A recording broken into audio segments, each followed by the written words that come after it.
திமுக ஒன்றிய செயலாளருக்கு கத்தி குத்து.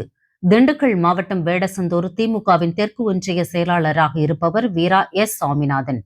இவர் பைனான்ஸ் மற்றும் பல்வேறு தொழில் செய்து வருகிறார். மேலும் வரும் 2026 சட்டமன்ற தேர்தலில் வேடசந்தூரில் போட்டியிடுவதற்காக வேடசந்தூர் தொகுதி முழுவதும் கடந்த சில மாதங்களாக பல்வேறு தேர்தல் பணிகளை செய்து வருகிறார். இந்நிலையில் இன்று காலை எரியோடு மத்தனம்பட்டி பகுதியைச் சேர்ந்த மணிகண்டன் என்ற இளைஞர் வீரா எஸ் சுவாமிநாதனை பார்ப்பதற்காக வந்துள்ளார். வந்தவர் சால்வை போட்டுவிட்டு அவர் மறைத்து வைத்திருந்த கோழி சண்டைக்கு பயன்படுத்தும் கத்தியால் கழுத்தில் குத்தியுள்ளார். சுதாரித்துக் கொண்ட சாமிநாதன் கூச்சலிட்ட நிலையில் அங்கிருந்து தப்பிய இளைஞரை வேடசந்தூர் காவல்துறையினர் கைது செய்தனர். காயமடைந்த வீரா சாமிநாதன் திண்டுக்கல் தனியார் மருத்துவமனையில் சிகிச்சை. இளைஞர் மணிகண்டன் எதற்காக கத்தியால் குத்தினார் என்பது குறித்து தற்போது காவல்துறை வழக்கு பதிவு செய்து விசாரணை மேற்கொண்டு வருகின்றனர்.